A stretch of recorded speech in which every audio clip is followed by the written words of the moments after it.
की मंडल आयोगाला जरी शरद पवारांनी सुरुवात केली, मात्र आता राग का? अचानक तुम्ही सर्वपक्षीय बैठक होती आणि गेला नाही. 5 वाजता अचानक तुम्हाला सांगण्यात आलं की जायचं नाही, असं त्यांचं म्हणणं. एक तर पहिली गोष्ट,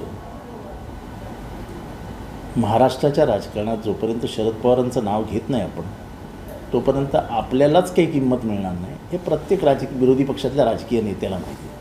आणि भुजबळ तर त्यात फार हुशार आहेत. भुजबळ साहेबांना मला एवढंच विचारायचं आहे की सगळ्या समाजातनं विरोध असताना उच्चवर्णीय पवारसाहेबांनी पहिल्यांदा क्रांतिकारी निर्णय घेतला महाराष्ट्रात आणि ओबीसीला आरक्षण दिलं, हे मान्य आहे की नाही? आणि शरद पवार कशाला अडवतील? का अडवतील?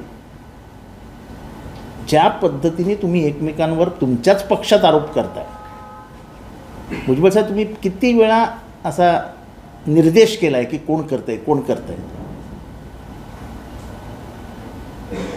मला सांगावं भुजबळ साहेब, ओबीसीचं बजेट, एससीचं बजेट, एस टीचं बजेट एका फटक्यात कधीतरी सँक्शन झालं आहे?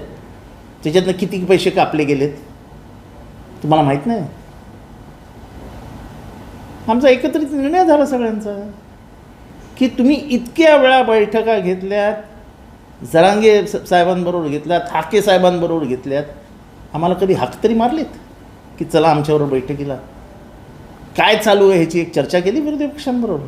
महाराष्ट्राची प्रथा आणि परंपरा आहे की कुठलाही राजकीय किंवा सामाजिक अडचण आली आणि ती फार मोठी असली, महाराष्ट्रावरती परिणाम करणारी, तरी विरोधी पक्ष आणि सरकार एकत्र बसतं, त्याच्यातनं मार्ग काढतं.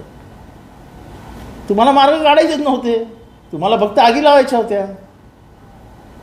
म्हणून एक मराठ्यांना भिडत होता आणि एक ओबीसींना भिडत होता. तुम्हाला जरांगेंविरुद्ध बोलायला सांगितलेलं, मग तुम्ही जरांगेंना पेटवत होतात. त्यामुळे उगाच कारण नसताना शरद पवार आम्हाला फोन आला, काही फोन बिन आला नाही. शरद पवारांना फार काम आहेत हे करण्यापेक्षा. आम्ही काय निर्णय घेतो हे आमचे स्वतंत्र निर्णय आहेत. आणि मी स्पष्टपणाने सांगतो की काय यायचं, तुम्ही मला फोन केलात बरोबर आहे, पण तुम्ही विरोधी पक्ष नेत्याला फोन केलात का? जयंत पाटलांना फोन केलात का? प्रतोद म्हणून मी आहे, मला फोन तुम्ही नाही, सरकारतर्फे फोन आला का? तुम्ही मला कशासाठी फोन केलेला आहात की जितेंद्र ओबीसीची बाजू लावून धरायची आपल्याला? आणि मला हे जे काही ओबीसी विरुद्ध मराठा हे झुंजवण्याचं काम आहे ते मला पहिल्या दिवसापासून मान्य नाही. आणि ज्या दिवसापासून ही लढाई सुरू झाली तेव्हापासून मी सांगतोय की हे सरकार ओबीसी विरुद्ध मराठा लढाई लावून देत आहे, बाकी त्यांना काही इच्छा नाही आहे. पोलरायझेशन ऑफ वोट्स हा मुख्य उद्देश आहे, राजकारण हा मुख्य उद्देश आहे, सामाजिक सुधारणा हा उद्देश नाहीच. आणि भुजबळ साहेबांसारख्या प्रगल्भ विचारांच्या नेत्याने हे इतकं बालिश स्टेटमेंट करावं की 5 वाजता बारामतीहून फोन आला. त्या दिवशी साहेब कुठे होते हे तर माहिती आहे का तुम्हाला? खरं तर मला फार भुजबळांविरुद्ध बोलायला आवडत नाही, कारण पहिलं तिकीट त्यांनी मला दिलं आहे, म्हणजे साहेबांनी दिलं, पण त्यांनी आग्रह धरला की जितेंद्रला तिकीट द्या. पण भुजबळ साहेब बोलताना थोडं तरी उगाच कारण नसताना मनात विद्वेष निर्माण होईल, उगाच कारण नसताना एक दुसऱ्यांवरती आरोप होतील, हे कशाला पाहिजे? काय संबंध शरद पवारांचा? कशाला आणता शरद पवारांना मध्ये? आम्ही स्वतंत्र बुद्धीचे नाही आहोत का? आम्ही आमचे विचार मांडू शकत नाहीत का? मी तर उघडपणाने बोललो आहे की हे राज्य सरकार 2 कोंबड्यांची झुंज लावतोय, गावागावातलं वातावरण खराब करत आहे. तेली, माळी, कोळी, तांबोळी, कसाई हे सगळे समाज एकत्र गावात राहतात, मराठा हे सगळे एकत्र राहतात. तुम्ही एका विरुद्ध एक उभा करून ठेवला, जे महाराष्ट्रात कधीही घडलं नव्हतं. ह्या पापाचं उत्तर तुम्हाला द्यावंच लागेल. हे पाप आहे. 2 भावांमध्ये भांडण लावणं हे पाप आहे. हिंदू मुसलमान कमी होतं का तुमच्यापुरतं? हिंदू मुसलमान कमी पडले की काय, पण तुम्ही जातीत घुसलात भांडणं लावायला. म्हणजे आपल्या मताचं राजकारण सुधारवण्यासाठी तुम्ही महाराष्ट्र जाळायला पण मागे पुढे पडला. आणि कोण किती ओबीसींच्या बाजूने आहे, कोणी बजेटमध्ये कोणाचे पैसे कुठे फिरवले याचा इतिहास काढा. आम्हाला बोलायला लावू नका. बनमुट्टी लाग की खुल गई तो खाक की. सुप्रिया सुळेंना देखील मतदान झालंय मराठा आणि ओबीसींचं असं देखील. अरे पण असं झालंच ना. मराठा आणि ओबीसी समाज मतदान करणार ना. बारामतीमध्ये वंजारी मतदान आहे, इंदापूरमध्ये वंजारी मतदान आहे. त्यांनी केलं ना मतदान. प्रत्येक काय जातीने मतदान करत नाहीत महाराष्ट्रात.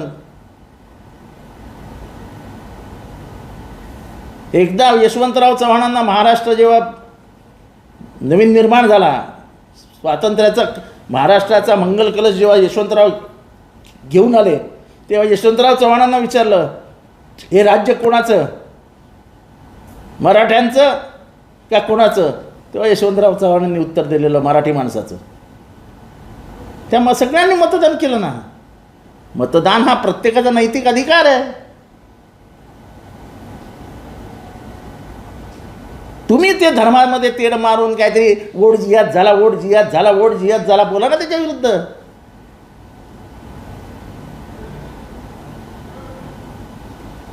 तेव्हा काय तुम्ही विश्वासात घेतलं नाही आणि तुमचा प्लॅन फसला, त्याच्यामुळे आता तुम्ही कारणं शोधताय.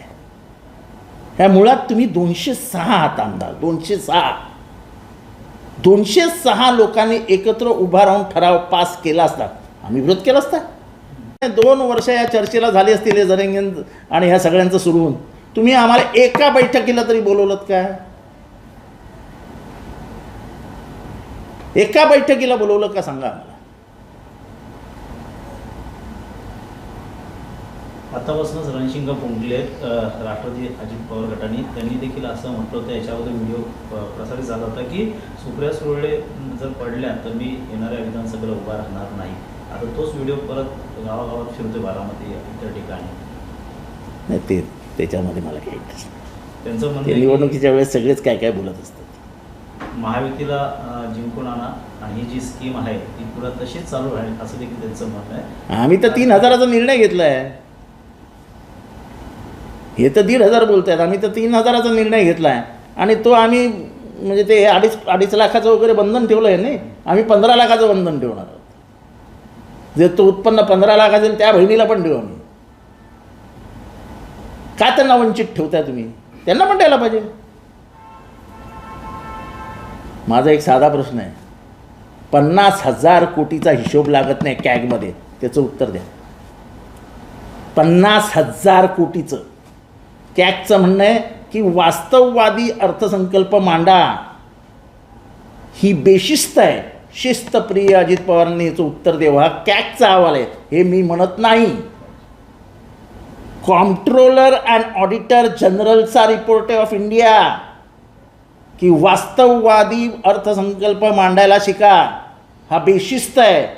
तुमच्या राज्याची आर्थिक शिस्त पार तळागाळाला गेली आहे. हे राज्य आर्थिकदृष्ट्या धोक्यात आलं आहे.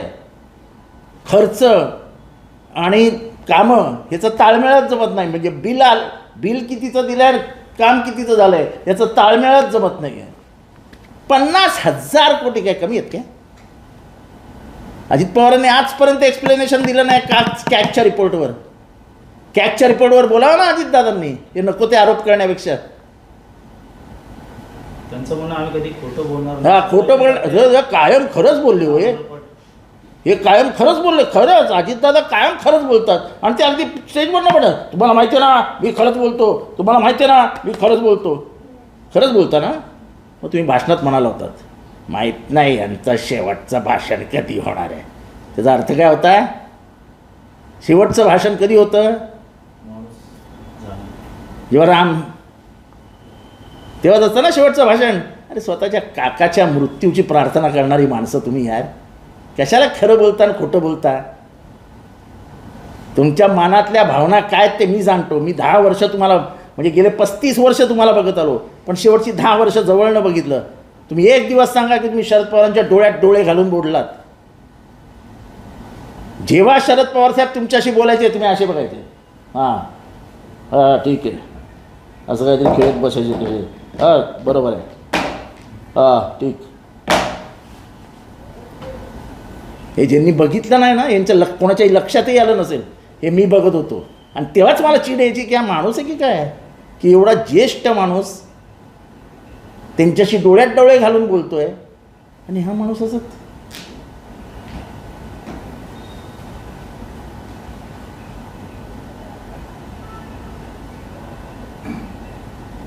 महाराष्ट्राला कळलेलं आहे तुम्ही किती खरे आणि किती कुठे. तुम्ही आमच्याच आमदारांना फोन केलेले आहेत, 4 कोटी रुपये देतो, 100 कोटी रुपयाचं काम देतो, मला मत दे प्लीज. त्या आमदारांचं नाव घेत नाही मी, वेळ आली तर त्या आमदाराचं पण नाव घेईन. तुम्हाला अजूनही ती सवय गेलेली नाही. महाराष्ट्र गद्दारांबरोबर राहणार नाही. तुम्ही जी मतं घेतली आहेत त्यांचं तुम्ही आयुष्य उद्ध्वस्त करून टाकलं आहे. त्यांच्या मतदारसंघात जोड्याने मारतील त्यांना, जोड्याने, की ह्यांनी स्वतः आमची मतं 5 कोटीला विकून टाकली. जे कोणी असतील ते, कोणाचंही नाव येईल, मला माहीत नाही कोणाचं नाव येईल, पण ही सवय सोडा. पैशाने हे सगळं महाराष्ट्राचं राजकारण गचाळ करून टाकायचं. आणि मग आता महाराष्ट्रात नवीन चाणक्य, कोण म्हणतो नवीन काय, कोण म्हणतो नवीन काय. जनतेच्या मैदानात हरवलं ना, जनतेने जागा दाखवली ना. ह्या निवडणुकीने तुम्ही अजून एक दगड मारून घेतला स्वतःच्या पायावर, की तुमचं राजकारण हे फक्त पैशाच्या जोरावर चालतं.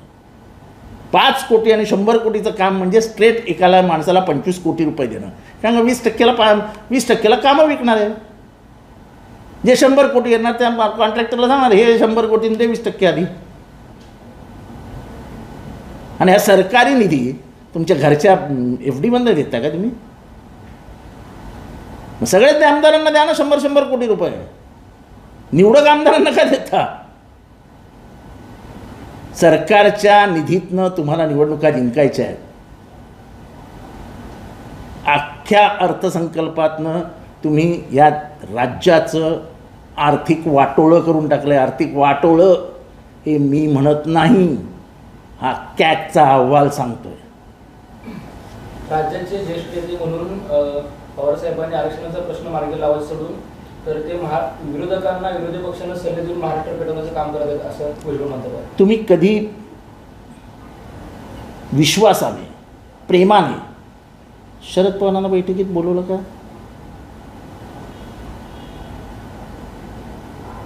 घरी असतात ना ते. कधी तुमच्यातले कोणी त्यांच्या घरी गेले का चर्चेसाठी? त्यांनी काय दरवाजे बंद करून घेतलेत का? शरद पवारांनी, भुजबळ साहेबांना माहिती आहे शरद पवार एवढा मोकळ्या मनाचा माणूस नाही. अडचणीच्या काळात, अरे जो माणूस भूकंप झाल्यावरती जवळजवळ 40 ते 50 दिवस एका गावात जाऊन राहतो, ते गाव सुधारवण्यासाठी, ते गाव बनवण्यासाठी, त्याला एका बैठकीला बोलवलं नाही तुम्ही. एका बैठकीला हे तुम्हाला, त्यांना मला माहिती आहे की हा माणूस बसला की प्रश्न सोडवणार. मला प्रश्नच सोडवायचा नव्हता. त्यामुळे शरद पवारांना सगळीपासून लांब ठेवलं तुम्ही, की नको हे आले की हे जादूगार आहेत, हे प्रश्न बरोबर सोडून देतील. आणि प्रश्न सोडवण्यात तुम्हाला काही मज्जाच नव्हती. तुम्हाला मज्जा होती ती कुठे? दोघेही लढत राहू दे, आपण आपली मातं काढून घेऊ. बरोबर. पवारांचं असं म्हणणं आहे की ताम्रपट घेऊन कोणी आलेलं नाही, सत्तेचा वापर गरिबांसाठी झाला पाहिजे. नक्कीच ह्या योजनेसंदर्भात पण होतं. कसलं ताम्रपट? सत्ता कोण म्हणतंय? अजित पवार सत्ता येते जाते, ताम्रपट घेऊन कोणी आलेलं नाहीये. त्यामुळे वापर गरिबांसाठी झाला पाहिजे सत्तेचा. लवकर आठवले गरीब, त्यांना फार लवकर गरीब आठवले, फार लवकर. कमीत कमी ते तोंडातनं हे निघालं ते तरी बरं आहे. सकाळचा सर्वे आलेला आहे, महाविकास आघाडीला 44. ठीक आहे, ते जाऊ द्या. ते आम्ही जिंकणारे 100 काळ्या दगडावरची रेघ आहे. आणि कालच्या निवडणुकीनंतर तर शिक्कामोर्तब झालं आहे की ह्यांच्या पैशाचा माज महाराष्ट्र उतरवणार.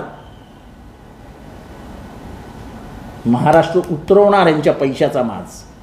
5 कोटी 10 कोटी. तो रतन खत्री माहिती आहे ना, एक मटकेवाला होता, तो कसा पत्ता उघडायचा, तसा ह्यांनी रात्री 8 वाजता पत्ता उघडला रतन खत्रीने.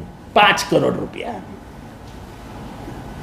13 पैकी 10 जागा महाविकास आघाडीला, 2च भाजपला मिळाल्या. अनेक ठिकाणी महाविकास आघाडी नाही, हा.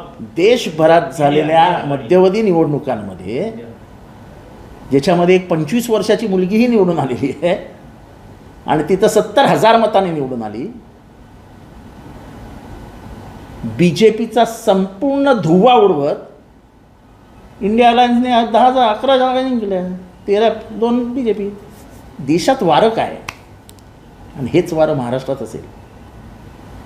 हे 5 करोड रुपयावर विकत घेतलेल्या मतांवर जिंकून आलेली निवडणुकीत जनतेतनं नसते. हे तुमच्या घरातल्या बॅगा भरलेल्या आहेत ना तुम्ही, हे जे घोटाळे करून जमवलेल्या बॅगा आहेत ना, त्या बॅगेतनं हे पैसे जातात. म्हणजे महाराष्ट्राला लुटून तुम्ही जे जमा करून ठेवलेत ना, त्याच्यातनं तुम्ही पैसे देत असता. त्यांचं म्हणणं नेरेटिव्ह सेट करतात, कोणी विश्वास ठेवू हे नरेटिव्ह काय? तुम्ही आता पैसे दिले, तुम्ही माझ्याच माणसाला फोन केलाय ना, कशाला नरेटिव्ह? हा नरेटिव्ह सेट झाला ना, हे वास्तव आहे. तुम्ही वास्तवाला नरेटिव्ह म्हणता. तुम्ही पावसाळ्यात बरोबर दलित आणि मुसलमानांची घरं तोडतात. हा उदाहरण हाजी मलंग, उदाहरण भीमनगर घाटकोपर, हे हिरानंदानी कुठला आहे काय पवई, शिरानगर, ते गरीब आजही आझाद मैदानमध्ये बसलेले आहेत. गेलात भेटायला? कसला खोटा नाही रोटतो? हे वास्तव आहे. किंवा 1 जून नंतर झोपडपट्ट्या तोडायच्या नाही असा सरकारी निर्णय असताना तुम्ही झोपडपट्ट्या तोडल्याच कशा? का? तिथे मुसलमान आणि दलित राहतात म्हणून एवढा एवढा एवढा त्यांचा द्वेष करायचा? आजही जा पवईला, सगळ्या झोपड्या रस्त्यावर टाकून बिचारी लहान पोरं त्या पावसात झोपत आहेत. कधी एक मंत्री गेला बघायला? मुंबईत आहे ना.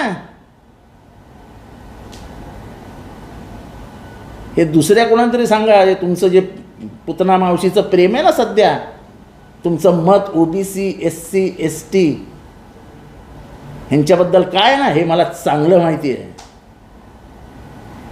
ज्या पद्धतीने तुम्ही आदिवासी मंत्री, त्यांचं नाव नाही आठवते मला, त्यांच्याशी बोलायचे ना, तेव्हा माझ्यातला माणूस असा मला असा धडधड धडधड धडधड धडधड व्हायचं. हे छुपऱ्या पैसे खातोस. हे कॅबिनेट मिटिंगमध्ये बोलायचे, कॅबिनेट मिटिंगमध्ये. म्हणजे आपला तो सहकारी आहे, तो आपला सहकारी मंत्री आहे, आदिवासी समाजाचा आहे, काही नाही. जणू काय हे त्यांच्या घरातलेच पैसे त्याला देत होते. शिखर बँक घोटाळा प्रकरणात क्लीन चिट नाही, ते 7 कारखाने जे न्यायालयात गेले त्याच्या विरोधात, त्यामुळे नक्कीच ते मला शिखर बँकमध्ये काही इंटरेस्ट नाही. मला पॉलिटिकल लढाई लढायची असते, ते मला वैयक्तिक काही करायचं नसतं. जोपर्यंत चंद्रसूर्य आहे तोपर्यंत संविधानातून धक्का लावणार नाही, जर कुणी लावलं त्यांना मी लावू देणार नाही, हा दादांचा वाद आहे. दादा म्हणाले, त्यांना विचारा की तुम्ही मुसलमानांचा शरीयत नावाचा कायदा बदलणार होतात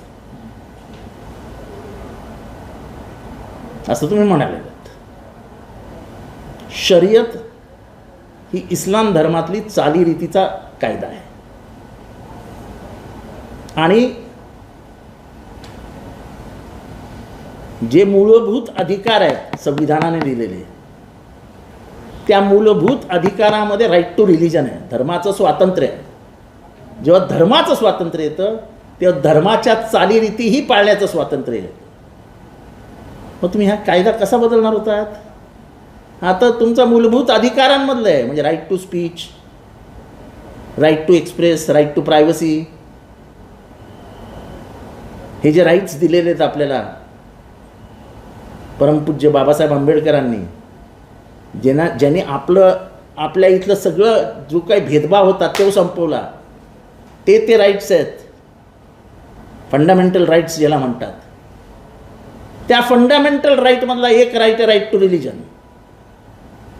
ह्या देशातली विविधता बघून तो राईट टू रिलिजन आणला आहे की धर्मस्वातंत्र्य असलं पाहिजे या देशामध्ये.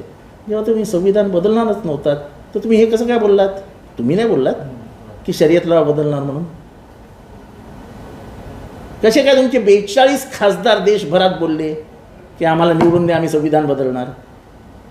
कसं काय त्याच वेळेस नेमका तुमचा शिक्षण मंत्री इथे बोलतो की आम्ही मनुस्मृती आणणार?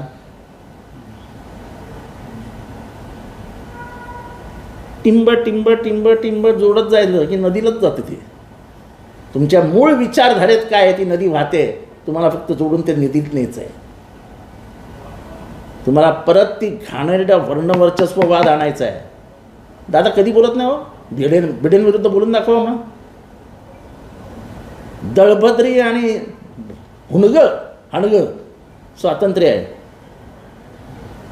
माझा मनू हा तुकारामापेक्षा ज्ञानेश्वरपेक्षा श्रेष्ठ आहे, बोला त्याच्यावर दादा. तुम्ही काय सेक्युलर आहात ना, एकदम सेक्युलर आहात ना, बोला ना त्याच्यावर. सेक्युलरिझम तोंडातनं काढणं फार सोपं आहे, पण त्याचा अंमल करणं फार अवघड आहे. किती वेळा तुम्ही निधी ST SC OBCचा कुठे वळवलात, स्वतःच्या मनाला तो विचारा. ABP माझा, उघडा डोळे बघा नीट.